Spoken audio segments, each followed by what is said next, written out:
Eu sei que não me deixas sozinho em minhas lutas e eu sei que vens agora pra gravar em meu coração que tu és Deus, és minha salvação.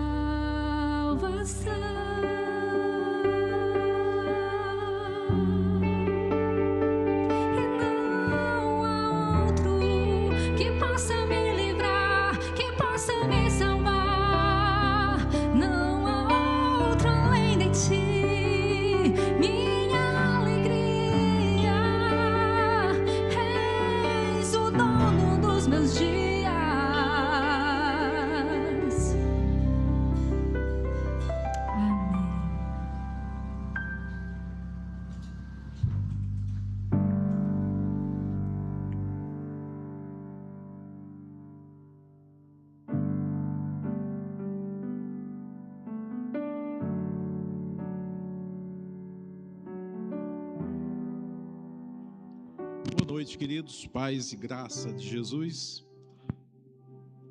Nós vamos continuar a exposição do Evangelho de Lucas. Hoje, Lucas capítulo 16, versículos 14 até o versículo 18. Lucas 16, 14 a 18. E eu pediria que, em reverência à santa palavra de Deus, você se colocasse em pé para essa leitura. Diz assim o texto sagrado: os fariseus, que tinham grande amor ao dinheiro, ouviam isso tudo e zombavam de Jesus. Então ele disse: vocês gostam de parecer justos em público, mas Deus conhece o seu coração. Aquilo que este mundo valoriza é detestável aos olhos de Deus. Até a chegada de João, a lei de Moisés e a mensagem dos profetas eram seus guias. Agora, porém, as boas novas do reino de Deus estão sendo anunciadas e todos estão ansiosos para entrar. É mais fácil o céu e a terra desaparecerem que ser anulado até o menor traço da lei de Deus. Assim, o homem que se divorcia de sua esposa e se casa com outra mulher comete adultério. E o homem que se casa com uma mulher divorciada também comete adultério. Vamos orar. Pai querido, nós pedimos a tua intervenção dos altos céus nesse lugar, neste momento, para que o meditar da nossa mente, o falar dos nossos lábios, esteja em linha e em conformidade com a tua vontade santa e perfeita. Que o Senhor não apenas nos dê ouvidos atentos, mas corações dispostos a ouvir, entender e aplicar a tua palavra. É o que pedimos no nome de Jesus. Amém. Bem, pode sentar-se, querido. Meu irmão, eu estava pensando aqui em relação à mensagem de hoje e eu fiquei tentado a lhes fazer uma proposta. E a tentação venceu, que eu vou fazê-la agora. O que você acha, né? O que você faria se eu lhe dissesse que os irmãos que procuraram a irmã Socorro e colocarem ali o seu nome, o seu CPF e participassem aqui do nosso culto por um mês seguido, 4 domingos seguidos, estariam recebendo um ano de cesta básica do Eliseu Martins. Não sou patrocinado não, mas vou usar o que eu me lembrei agora. Pense aí rapidamente, não precisa dizer o que você quer fazer, mas pense aí, quantos de nós correríamos para procurar a irmã Socorro e imediatamente colocar ali o nosso nome? Certo? Já pensaram aí, vocês, se vocês teriam essa disposição de procurar a irmã Socorro? Considere o tempo.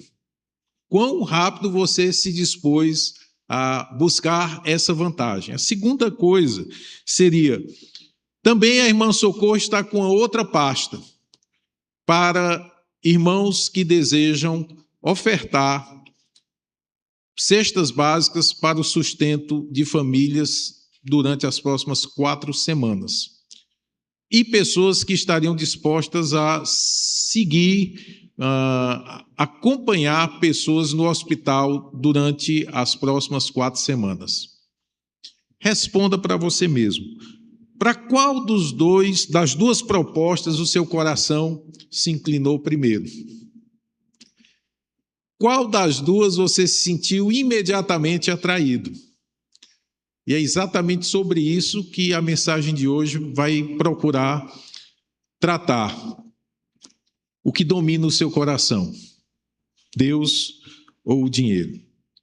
O texto de hoje começa semana passada. Porque nós, quando encerramos o nosso estudo da semana passada, nós lemos a partir do versículo 10, quando Jesus expôs a parábola daquele administrador esperto, ou do mordomo infiel, conforme algumas traduções. Nós encerramos com o versículo 10 dizendo: se vocês forem fiéis nas pequenas coisas, também o serão nas grandes. Mas se forem desonestos nas pequenas coisas, também o serão nas maiores. E se vocês não são confiáveis ao lidar com a riqueza injusta deste mundo, quem lhes confiará a verdadeira riqueza?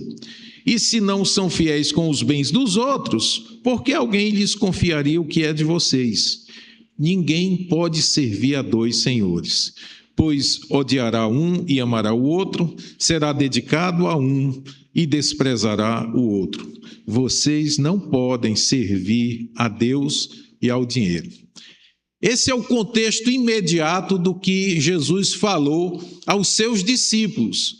Mas junto com os discípulos, e talvez no meio deles, havia um grupo específico de pessoas religiosas dentro da religião judaica, que eram os fariseus. E aí começamos hoje, exatamente no versículo 14, a ver o que o Senhor nos diz quanto a esses fariseus. Veja aí o versículo 14, diz que os fariseus, que tinham grande amor ao dinheiro, ouviam isso tudo e zombavam de Jesus. Os fariseus eram as pessoas mais piedosas aos olhos dos homens. Eram homens extremamente cuidadosos com a lei de Moisés.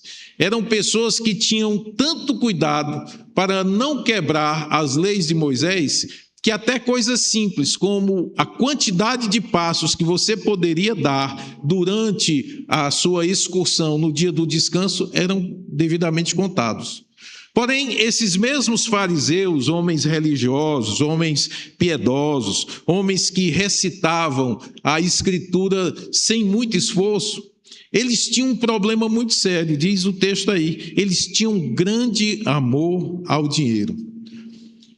Tem algum problema, pastor, a gente gostar de dinheiro? Não. O problema aqui que Jesus traz é exatamente quando as duas listas são apresentadas e o coração do fariseu corre para a que lhe dá vantagem econômica. Primeira coisa que chama a atenção e que não exige esforço algum é aquela que nos tenta pelo ter, pela condição de nos fazer bem financeiramente. Esse é o problema daquele fariseu, que o seu coração estava tão tomado da segurança que o dinheiro proporcionava, que ele não levava em consideração o verdadeiro cuidado da sua alma para com Deus. Ele não se preparava para enfrentar o dia do juízo. E semana que vem, a continuação desse pensamento vai ser exposto quando Jesus falar do rico e Lázaro. Os dois morrem, os dois chegam a um momento de decisão na sua vida e o destino de cada um deles é traçado de maneira muito clara a partir da forma como eles lidaram com os recursos que tinham aqui. Um confiou nas riquezas e terminou num lugar ruim. O outro confiava em Deus, porque não tinha ninguém por ele. E esse alcançou a misericórdia de Deus. Mas isso não vou tratar hoje, vou deixar para a semana que vem, que você poderá, então, entender melhor. Mas percebam a atitude dos fariseus. Eles tinham grande amor ao dinheiro, eles eram pessoas que valorizavam o dinheiro, os bens materiais, acima das pessoas, a ponto de que, quando Jesus diz que não se poderia servir a Deus e a Mamon, ou as riquezas, ou o amor pelas riquezas, esses homens passam a zombar de Jesus. A palavra original dessa zombaria é uma palavra muito forte. É uma palavra cheia de um sentido de desprezo. Ou seja, não apenas eles estavam, como diz no Ceará, fazendo hora com a cara do sujeito, mas eles estavam atacando frontalmente o ensino de Jesus. Era como se eles estivessem fazendo bullying com Jesus por causa do que ele havia dito. E aqueles homens, cheios de religião, cheios de conhecimento bíblico, são agora descobertos por Jesus, porque mostra que o coração deles não andava conforme a palavra de Deus, mas sim conforme a ganância que os conduzia. Eles eram pessoas que tinham grande amor ao dinheiro e, por causa disso, zombavam do que Jesus falava. Uma coisa que você pode talvez enxergar já nesse primeiro momento, é que alguém pode dizer assim: bom, pastor, os fariseus, eles viam o dinheiro como um recurso, era algo que representava a bênção de Deus na vida deles, porém, eu sou liso, eu não tenho dinheiro. Essa mensagem não serve para mim porque eu vivo do Bolsa Família, porque eu recebo apenas uma ajuda. Eu não tenho um recurso financeiro que leve o meu coração a se tornar orgulhoso, porque dinheiro eu não tenho. Porém, o problema do fariseu endinheirado é o mesmo problema do fariseu quebrado. O problema não é a quantidade de dinheiro, o problema é o coração. É o coração corrompido. Por isso que Jesus anteriormente diz que quem não é fiel no pouco, também não é fiel no muito. Ou seja, se você ganha apenas o Bolsa Família, ou se você tem uma renda aí na casa das centenas de reais, centenas de milhares de reais, isso para Deus não significa nada. O que Deus está olhando, e aqui sim é o que nós vamos ver no versículo seguinte, o que Deus está olhando é o seu coração. Se a sua confiança está posta no Deus que provê todas as coisas, ou se a sua confiança, ou a sua ansiedade, a sua expectativa está simplesmente na cifra, no cifrão, naquilo que você pode contabilizar. O versículo 15 vai falar exatamente desse coração dos fariseus. Jesus vai dizer no versículo 15: vocês gostam de parecer justos em público, mas Deus conhece o seu coração. Aquilo que este mundo valoriza é detestável aos olhos de Deus. Olha que coisa, que palavra dura de Jesus. Os fariseus colocavam uma capa de santidade, vestiam-se como homens tementes a Deus, eram pessoas que se apresentavam em público como extremamente religiosos, porém, Jesus olha para eles e diz: Deus conhece o seu coração. E aqui é algo que a gente precisa considerar na nossa própria vida. Especialmente quando a nossa vida é revestida de uma falsa santidade, ou de uma santidade que eu costumo dizer pasteurizada, aquela que é encaixada, aquela que é etiquetada e aquela que é servida nas mesas, porém ela não tem a marca da integridade do caráter. São pessoas que, para falar de Deus, até mudam a entonação da voz. Estão falando normalmente disso, mas quando o Senhor, você sabe, Deus, o nosso Deus, para parecer que, ao se referirem a Deus de uma forma respeitosa, eles estão meio que colocando a estola sacerdotal, estão se revestindo de uma santidade, para que os homens os vejam e digam: grande homem de Deus, grande mulher de Deus, porém Deus conhece o seu coração. O problema daqueles fariseus é que eles confiavam no dinheiro, e o que eles tinham de confiança fazia com que eles refutassem o ensino de Jesus. Eles não somente refutavam, como eles zombavam de Jesus, empinavam o nariz, ou como a gente dizia também lá no Ceará, dava rabisaca, né? Uma rabisaca, não queria saber do ensino de Jesus. Por quê? Porque para eles, no seu coração, o dinheiro era a coisa mais importante que alguém poderia ter. E aqui, irmãos, cabe também nós olharmos para a nossa própria vida. Porque Jesus tem ensinado, nós falamos isso na semana passada, usar os nossos recursos temporários, passageiros, para fazermos avançar o reino de Deus, sermos zelosos, cuidadosos, estratégicos na aplicação dos recursos que o Senhor nos confia, para que o reino do Senhor possa avançar. A parábola do mordomo infiel, a solução que ele deu e foi elogiada pelo próprio Senhor, o contratante, é que ele deu um jeitinho para que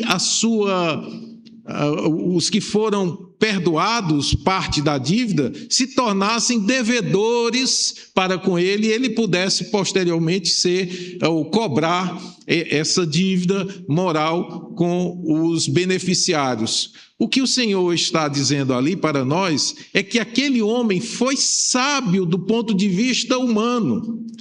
E ele usou os recursos que ele tinha para conquistar pessoas. E algumas pessoas às vezes não entendem muito bem, pensam, né? E essa é a grande confusão nessa parábola, é porque pensam que Jesus está apoiando, incentivando o uso daquele dinheiro ilícito. E uma coisa não tem nada a ver com a outra. O que Jesus está dizendo é o ensino da parábola de que aquele homem foi estratégico no uso do recurso que ele tinha. Ele não simplesmente desistiu, ele disse: eu não posso cavar, eu tenho vergonha de pedir esmola, vou dar um jeito, vou dar o desdobro. E Jesus elogia aquele homem não pela sua infidelidade nos negócios, mas porque ele usou o recurso que ele tinha para conquistar a gente para o lado dele. E a mensagem ali é a mesma para nós, que nós devemos usar os recursos que Deus nos dá para conquistarmos pessoas, para que elas nos recebam na pátria celestial. Ou seja, a figura do que Jesus está dizendo ali é que os nossos recursos devem ser bem utilizados para que pessoas sejam ganhas para Deus na eternidade. Aqui o Senhor está dizendo: por causa dos fariseus, o coração de vocês Deus conhece. Isso talvez nos leve a julgar o nosso próprio coração. Por isso a brincadeirazinha do ano de cesta básica de alimento do Eliseu Martins. Por quê? Porque o nosso coração, ainda que seja religioso, ele pode estar colocando a dependência do dinheiro, a necessidade do dinheiro, a vantagem financeira adiante dos propósitos de Deus. Em comparação em você se comprometer a visitar os doentes, a socorrer as viúvas e os órfãos, a poder fazer um ato de misericórdia, dando uma cesta básica, isso talvez lhe leve a dizer: poxa, mas eu não tenho nem para mim, pastor. Mas na hora que você pensou em ser beneficiado pelo Eliseu Martins, você correu feito um doido, desvairado, para conseguir a vantagem. Deus olha para você e diz: Deus conhece o seu coração.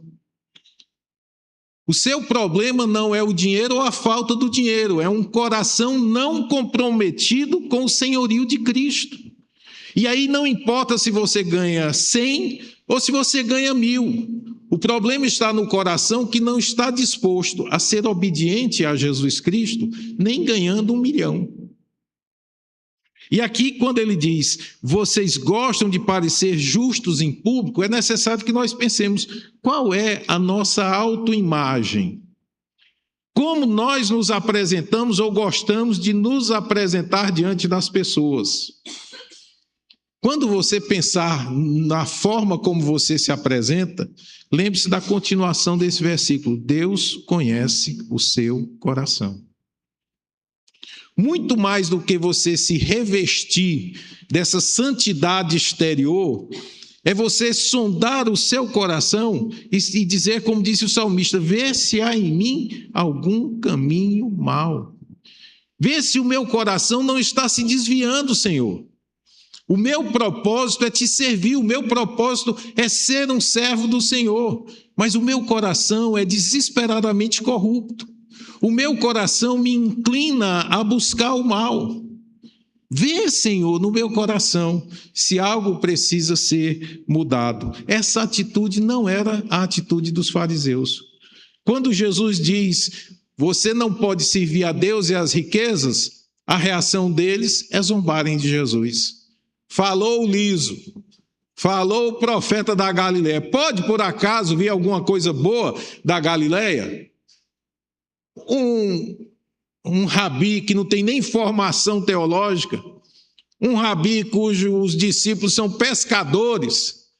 Quem é você para poder nos ensinar, nós que somos criados aos pés dos grandes rabinos, quem é você para nos falar a respeito do dinheiro?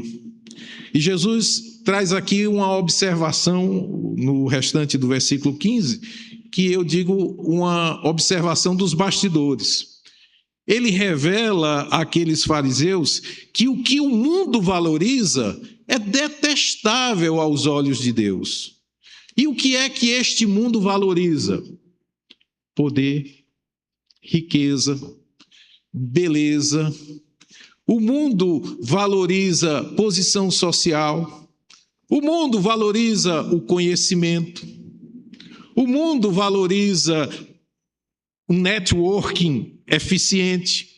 E Jesus diz para aqueles homens, como que abrindo os bastidores, mostrando a coxia do palco da vida, e ele mostra, olha, isso que os homens consideram elevado, para o Senhor é desprezível. E eu lhe pergunto, por que é que a gente investe tanto dinheiro, tanto tempo, tanta força, buscando aquilo que é detestável aos olhos de Deus, aquilo que é desprezível aos olhos de Deus? Você percebe aí como não se pode servir a Deus e as riquezas. Enquanto nós temos uma sociedade capitalista que idolatra o lucro, e alguns querem tornar uma sociedade socialista em que apenas uns poucos são beneficiados, e aí tanto faz uma coisa como a outra, a verdade dos bastidores é a mesma. Deus julga tudo isso desprezível, porque nós não estamos querendo seguir o coração de Deus.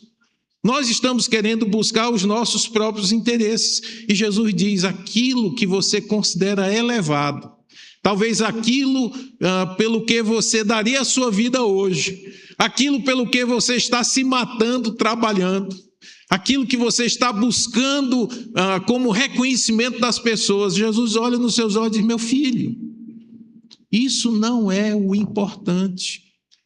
O importante é o seu coração.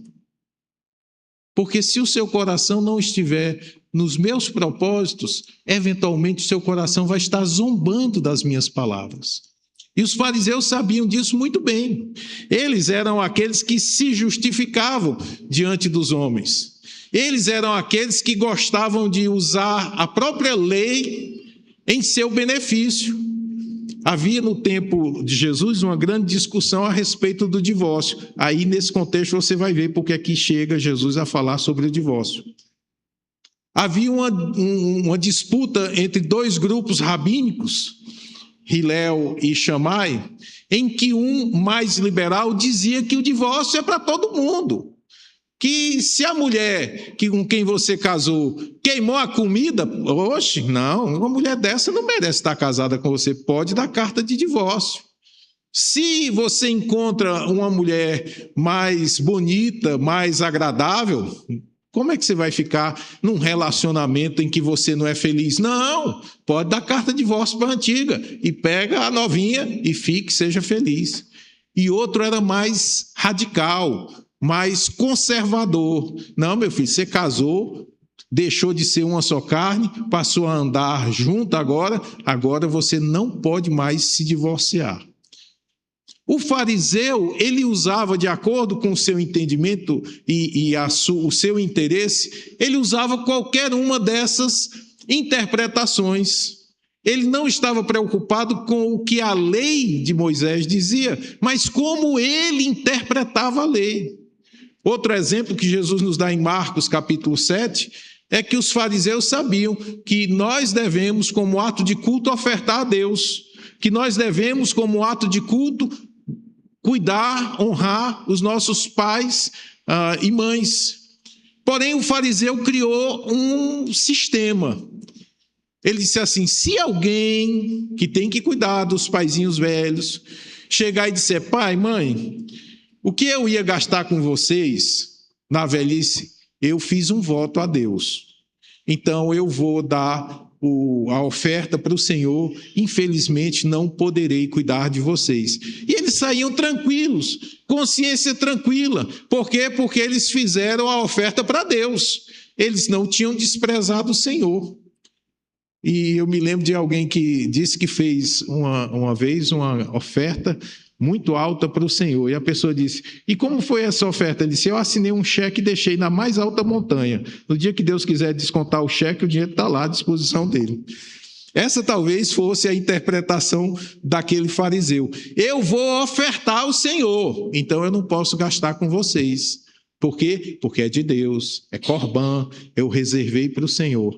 E Jesus está chamando esses homens dominados pela interpretação, pelo jeitinho que eles davam, como pessoas cujos objetivos de vida eram desprezíveis aos olhos de Deus. E como isso é ilustrado por Jesus? Ele disse, chegou o tempo.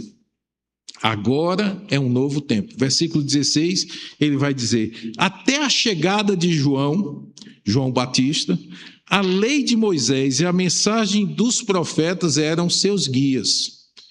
Muito bem, senhores fariseus, vocês estão fazendo essa interpretação de Moisés, vocês estão fazendo essa interpretação dos profetas de Moisés, vocês estão fazendo essa interpretação, tudo bem, mas chega. Agora todos estão debaixo de uma nova realidade. Agora, porém, as boas novas do reino de Deus estão sendo anunciadas e todos estão ansiosos para entrar. Ainda que um fariseu pudesse tentar se justificar, dizendo, nós estamos seguindo a lei de Moisés. Jesus agora vai dizer, não é assim não. Porque a partir de agora o reino de Deus é a prioridade. A lei de Moisés ela deve ser lida e interpretada a partir dos ditames do próprio reino de Deus. A interpretação de vocês deve estar sujeita à interpretação que eu lhes dou, porque eu vim inaugurar esse novo reino, esse novo tempo. Até João Batista, vocês poderiam usar essa desculpa, mas a partir de agora, as boas novas do reino de Deus estão sendo anunciadas para vocês. Eu estou aqui trazendo essa nova boa nova. E o que vocês farão com isso? Lembrem-se, o contexto era o coração daqueles fariseus que desprezavam a orientação de Jesus. E quantos de nós não queremos fazer com que a palavra de Deus diga para nós o que nós queremos ouvir e damos um jeitinho para que aquilo que ela nos condena não nos condene tanto? Ou nós achemos uma desculpa para viver. E Jesus diz, não, esse comportamento cessou quando João Batista morreu. O último profeta da antiga aliança morreu e agora eu estou anunciando uma nova realidade. Esse texto, essa parte final aí, todos estão ansiosos para entrar. Em algumas versões mais clássicas, diz que as pessoas fazem violência para possuir o reino, né? É questão de debates. O que significa isso? Quer dizer que as pessoas tomam esse reino à força, esse reino que Jesus está anunciando aqui, ele é conquistado pela violência? Alguns pensam que é o caso, como a gente vê, por exemplo, as jihadis, né, do dia a dia, que querem trazer o reino islâmico, nem que seja na ponta da espada ou do fuzil, impondo um reino que eles julgam o reino correto por meio da violência. Algumas pessoas interpretam que Jesus está dizendo isso também. Até justificam, por exemplo, as cruzadas e outros movimentos como a Inquisição, dizendo que o reino de Deus tinha que ser imposto aos outros, nem que fosse pela violência. Mas o sentido mais perto, eu acredito, do que Jesus estava dizendo aqui, é esse aí, que as pessoas agora querem entrar nesse reino. Elas estão ansiosas, elas deveriam estar ansiosas, fazer todo o esforço possível para sair daquela velha forma de viver e passarem a viver essa nova forma. Outra interpretação é que dizem que o reino de Deus é imparável. Ele irá se estabelecer de qualquer maneira. Essa violência é como a irrupção de uma plantinha que quebra o seu casulo, aquele onde está plantada, ela rompe a casca e começa a surgir para sair da terra, né, surgir à luz do sol e se tornar uma árvore. Alguns interpretam assim. Os dois sentidos podem, pelo contexto, ser aplicados. Primeiro, que o reino de Deus irá se impor em cima da velha lei, da velha interpretação dos fariseus, ele irá irremediavelmente se impor, ou também pode ser compreendido que as pessoas estarão fazendo força para entrar. Uma outra interpretação que eu acho também pode ser colocada aqui, apesar do contexto não dizer, mas exegeticamente é possível pensar, é que Jesus fala que existe um caminho estreito e que as pessoas precisam se esforçar para andar por este caminho estreito. O que os fariseus tinham, apesar deles procurarem viver cheios de regras e de desculpas para a forma como eles enxergavam o mundo, Jesus diz que nós, como cristãos, devemos nos afinar nesse caminho, que é diferente do caminho das pessoas, do mundo, desse reino do mundo. Ou seja, pessoas estão ansiosas para entrar no reino, significaria pessoas que estão se esforçando para andar pelo caminho estreito. É interessante aí os versículos 17 e 18 que encerram, mostrando um valor importantíssimo para nós aqui na nossa igreja, mas também para o Senhor. É o sola scriptura, somente a Escritura. Tanto como uma escritura fiel, inerrante, como também a sua necessidade para a nossa vida. Veja aí o que dizem os versículos 17 e 18. É mais fácil o céu e a terra desaparecerem que ser anulado até o menor traço da lei de Deus. Esse é o versículo 17. Ele usa aí uma hipérbole, passarão os céus e a terra, mas não cairá da palavra de Deus um tio ou um jota. As duas menores letras, os menores sinais gráficos. O que Jesus está dizendo aí é a perpetuidade da revelação de Deus.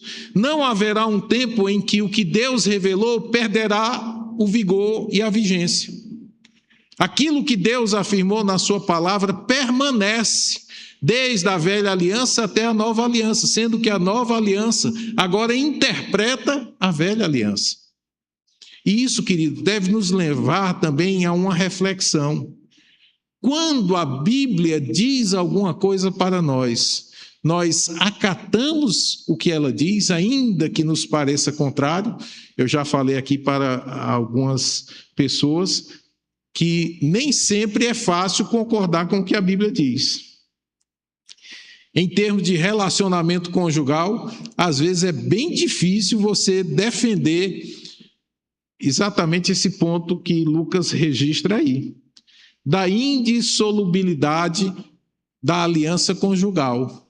Existem situações no gabinete que eu luto para permanecer com a palavra de Deus.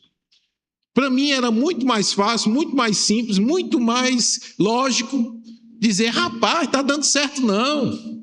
Tu vai ficar sofrendo, chuta que é laço. Segue a vida em frente. E junto comigo está o Rabino Hillel, que tinha a mesma ideia, né? Então eu não estou sozinho nessa. Mas eu coloco chave na minha boca e só digo assim: Deus tenha misericórdia. Vamos orar, não é? Vamos orar. Pedir, clamar misericórdia. Mas por dentro eu digo: por que é que o Senhor deixou escrito essa questão? Situações tão difíceis, situações que maltratam tanto, que ferem o nosso coração como gente.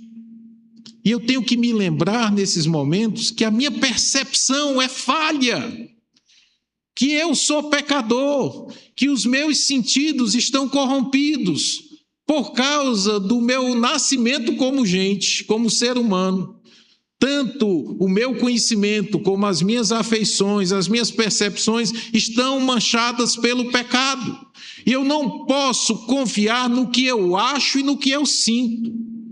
A única maneira de permanecer fiel ao que Deus quer é dizer: o que é que a tua palavra diz? O que é que o Senhor diz em relação a isso? E quando Deus diz: aquilo que Deus uniu, o homem não separe, eu mesmo achando que tem situações que era muito mais fácil, muito mais rápido, muito menos traumático dizer à parte, eu tenho que dizer: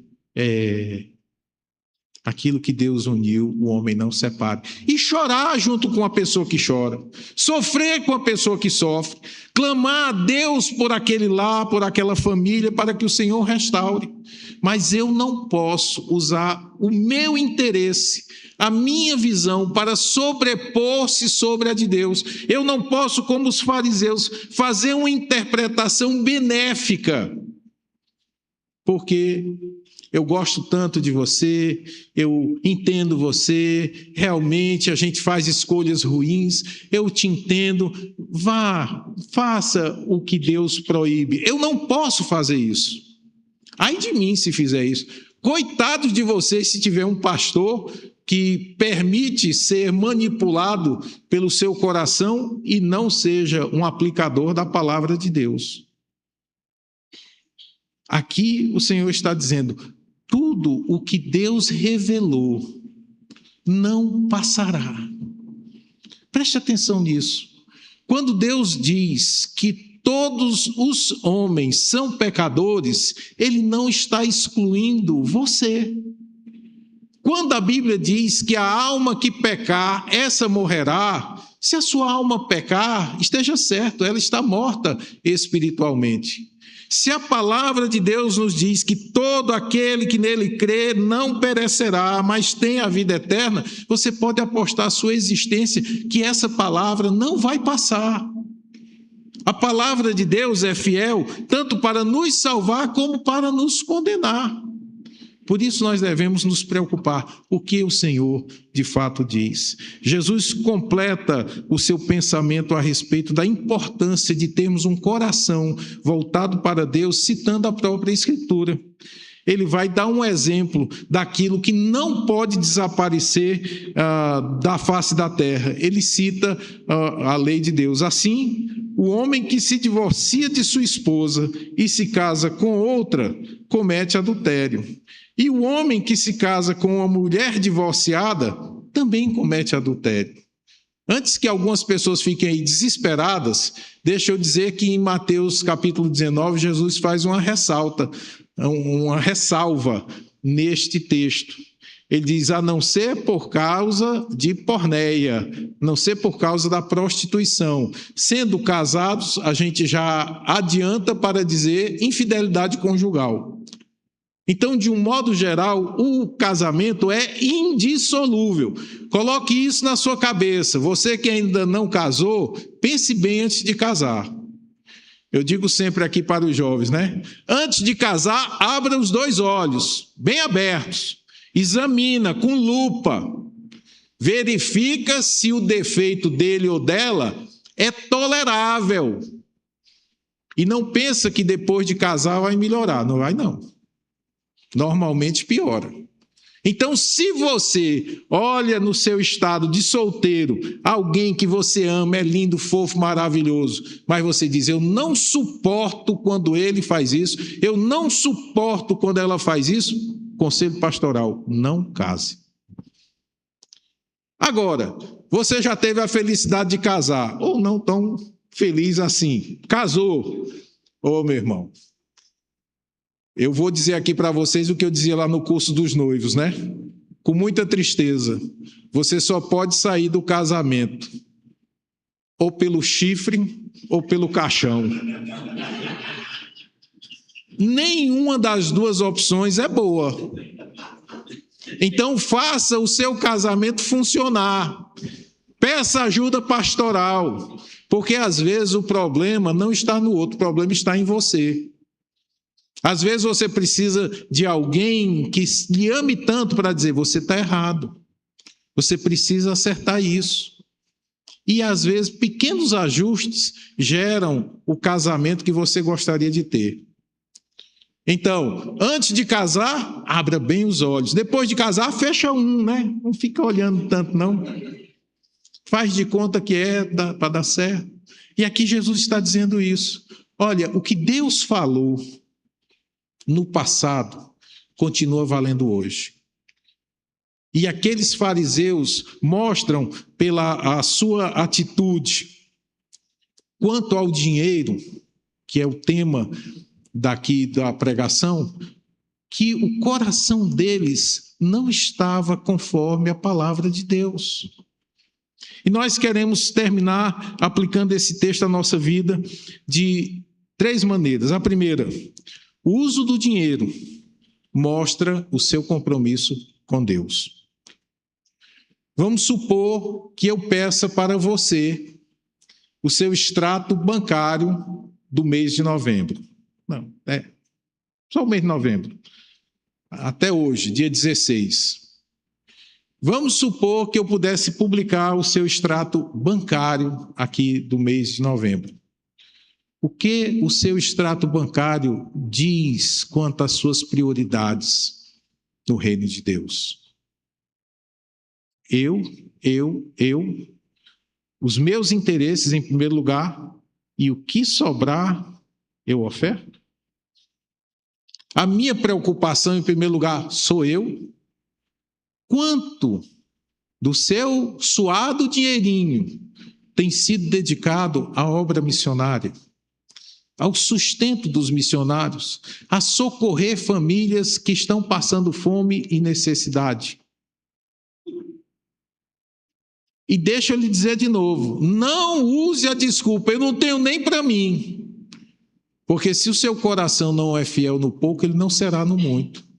Se você estivesse nadando em dinheiro, você também não dividiria nada do que você ganha. Porque o problema não é o cifrão, é o coração. O uso do seu dinheiro mostra o seu compromisso com o mestre, o quanto o seu extrato bancário, o seu cartão de crédito podem se colocar no tribunal de Deus como sua testemunha de defesa. Ou quem sabe testemunha de acusação, né?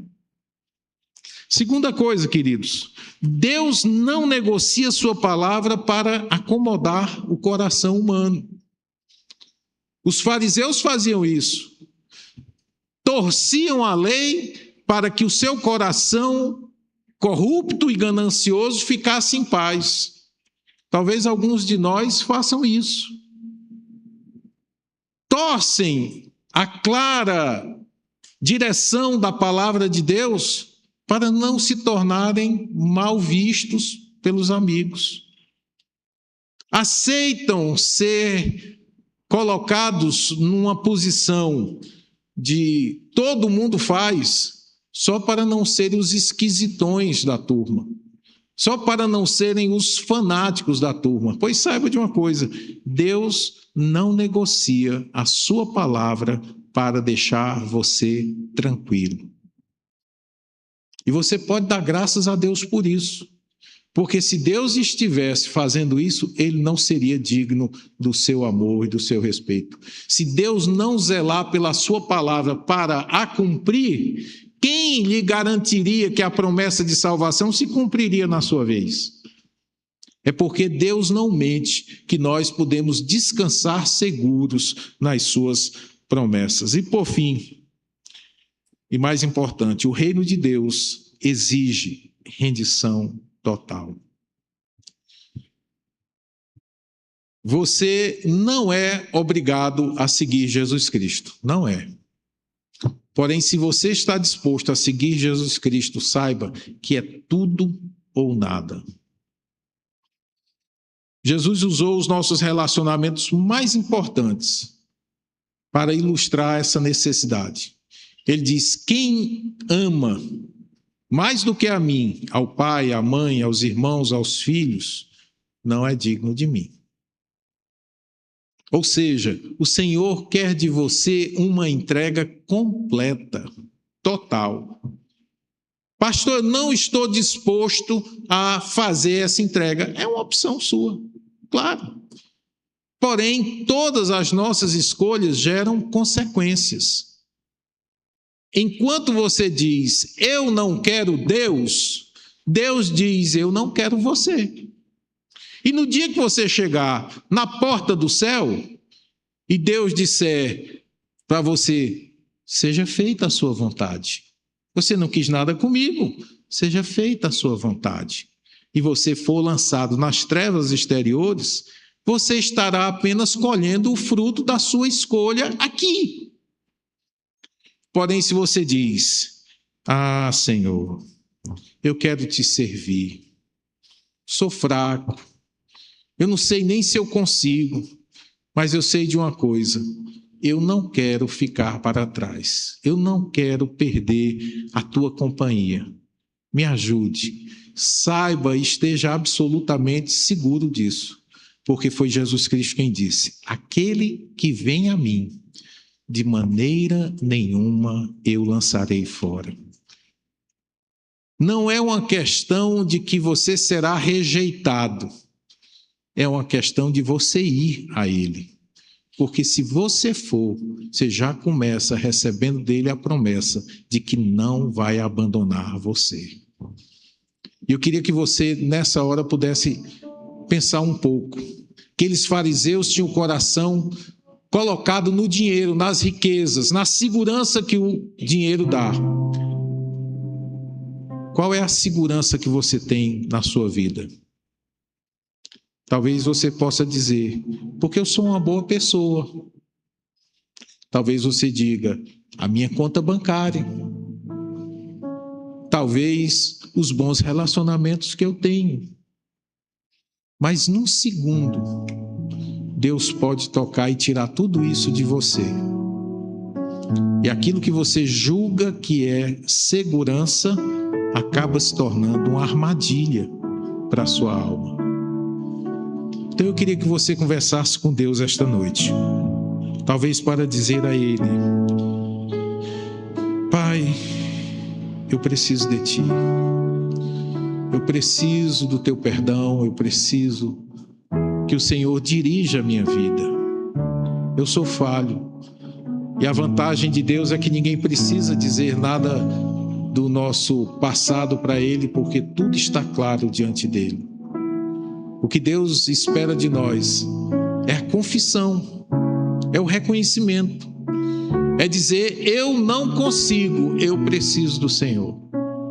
E se com fé você vai procurar o auxílio de Jesus Cristo, esteja absolutamente certo que que Deus não desprezará o seu pedido. Vamos orar.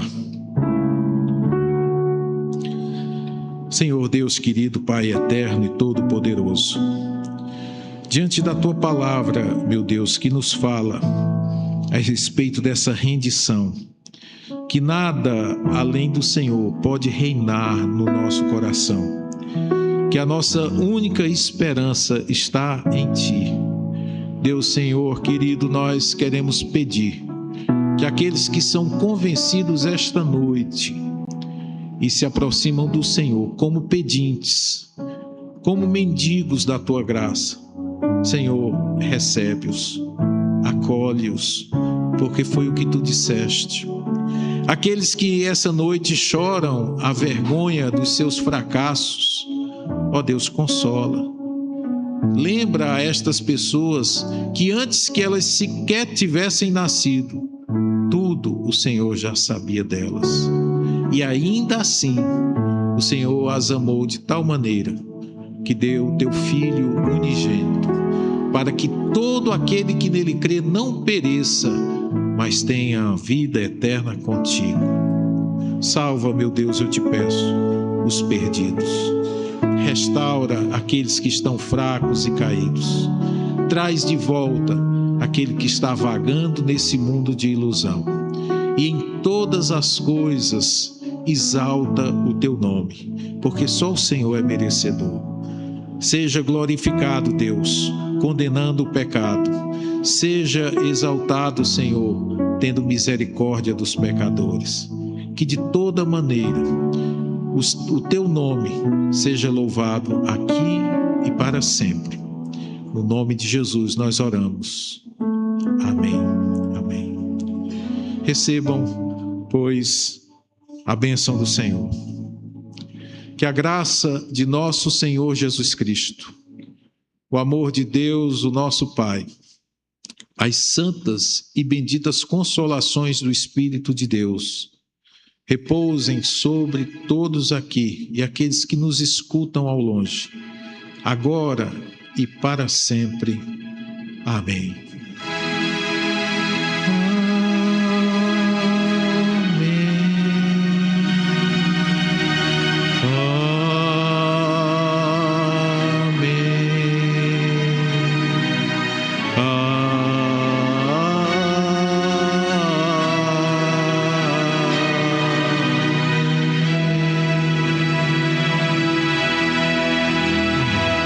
E eu peço mais uma vez que você aguarde um pouquinho no seu lugar, enquanto eu me dirijo até a porta. Tem uns irmãos que gostaram, outros não. Mas para os que gostaram, aguarde um pouquinho. Eu queria cumprimentar você na saída. Boa noite, queridos, no nome de Jesus.